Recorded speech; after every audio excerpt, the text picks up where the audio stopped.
أعوذ بالله من الشيطان الرجيم. بسم الله الرحمن الرحيم. هل أتاك حديث الغاشية؟ وجوه يومئذ خاشعة عاملة ناصبة تصلى نارا حامية تسقى من عين آنية ليس لهم طعام إلا من ضريع لا يسمن ولا يغني من جوع.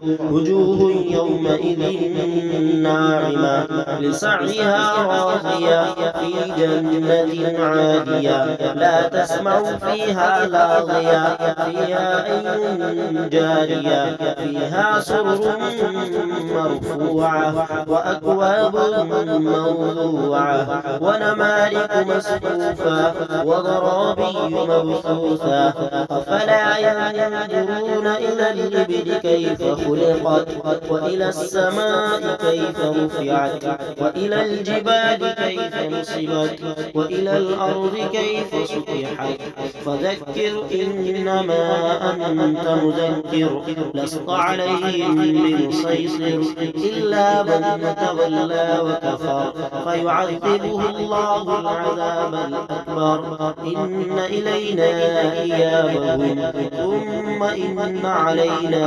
حسابهم. صدق الله العظيم.